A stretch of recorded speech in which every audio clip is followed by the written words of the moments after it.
मुख्यमंत्री एकनाथ शिंदेंच्या शिवसेनेनं यवतमाळ, वाशिम आणि हिंगोलीचे उमेदवार जाहीर केले।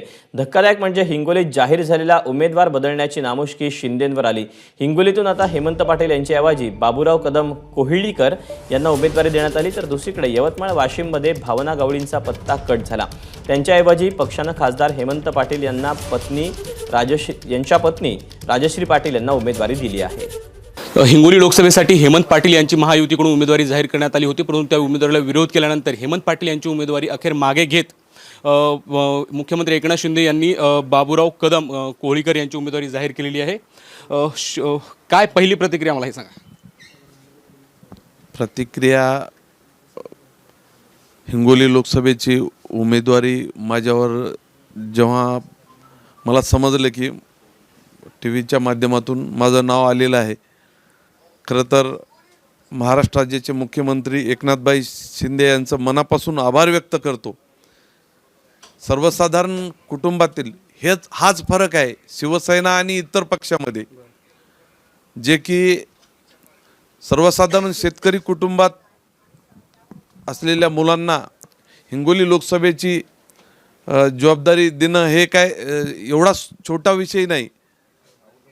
आणि बाकीच्या पक्षाकडे आपण बघा, किती गडगंज श्रीमंत लोक असतात आणि सर्वसाधारण माणसाला फक्त शिवसेना आणि एकनाथ शिंदे साहेबच एवढं धाडस करू शकतात, दुसरा अन्यथा कुठलाही पार्टीतली मंडळी करू शकत नाही। भाऊक झालाय तुम्ही। निश्चितच आता ही जबाबदारी माझ्यावर टाकली, भाऊक होणारच। हेमंत पाटलांची उमेदवारी मागे घेत तुम्हाला उमेदवारी द्यावी लागली, काही हेमंत पाटलांशी बोलणं झालं का? त्यांची नाराजीवर आम्ही दररोजच बोलत असतो, असं काही हे नाही। मला हे सांगा, हेमंत पाटलाची उमेदवारी थांबू नये म्हणजे कायम ठेवावी या मागणीसाठी काल अनेक हेमंत पाटलांचे समर्थक मुंबईला गेले होते। मग ते जर कायम नाही ठेवली तर ते कामही करणार नाही असं म्हटले होते। मग त्यांची मनधरणी केली जाणार का? तुम्ही काय संवाद साधणार? नाही, तसं काहीच नाही। उद्या सर्वच कार्यकर्ते फॉर्म भरायला येणार आहेत, असं काही नाही। निश्चितच कार्यकर्त्याला वाटते 5 वर्ष आपण सोबत काम केलं, परंतु शेवटी काही मतभेद असतात थोडाफार इकडं तिकडं, आणि पक्षानं सुद्धा आमच्या हेमंत पाटील यांच्या मिसेस आमच्या वहिनी राजश्रीताई यांच्यावर फार मोठी जबाबदारी टाकलेली आहे। बाजूचाच आपल्या यवतमाळ वाशिम मतदारसंघाची लोकसभेची जबाबदारी त्यांच्यावर दिलेली आहे, ते सुद्धा निश्चित पार पाडतील तिथं। उमेदवारी अर्ज कधी भरला जाणार आहे? कसं असणार शक्ती प्रदर्शन? उद्याच महाराष्ट्र राज्याचे मुख्यमंत्री एकनाथभाई शिंदे हिंगोली शहरात येऊन त्यांच्या उपस्थितीमध्ये उमेदवारी अर्ज भरला जाईल।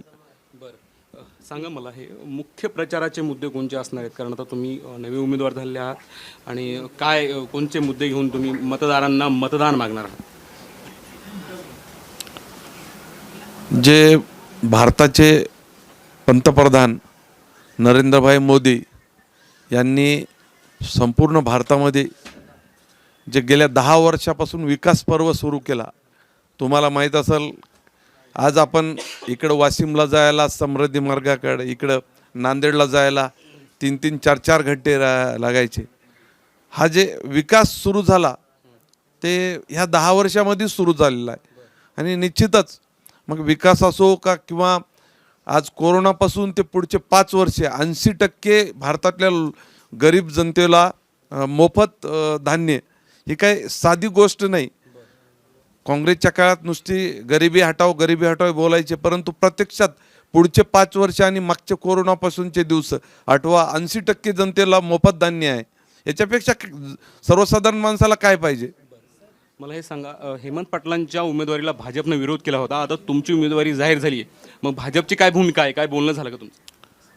निश्चितच भाजपच्या सर्व मंडळींना मी भेटून आलो। तसं तर आमच्या हिंगोली लोकसभेमध्ये 3 जिल्हे आहेत, नांदेडमधले 2, यवतमाळमधला 1 आणि हा हिंगोली जिल्हा, म्हणजे एकूण 6 विधानसभा। तर सर्वच भाजपची जी मंडळी आहेत, मग नामदेवरावजी ससाने असोत, माजी आमदार इंगळे साहेब असोत किंवा केराम साहेब असोत, माजी आमदार घुगे साहेब असोत, त्याच्यानंतर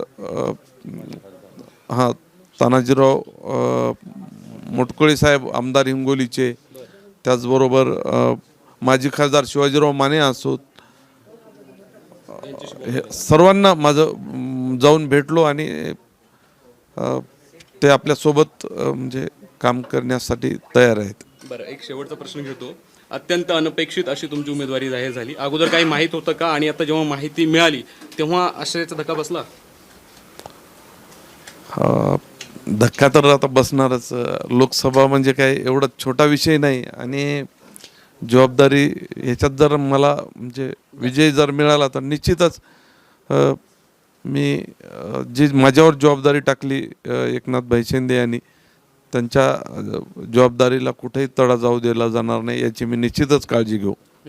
तर हे होते महायुतीचे हिंगोली लोकसभेचे नव्यानं घोषित झाले उमेदवार बाबूराव कदम, आणि एकनाथ शिंदे यांचा विश्वास जो आहे तो जपला जाणार आहे, तडा जाऊ दिला जाणार नाही, अशी माहिती त्यांनी माझ्याशी बोलताना दिली. कॅमेरा पर्सन आकाश माधव दिपके, एबीपी माझा, हिंगोली. एबीपी माझा, उघडा डोळे बघा नीट.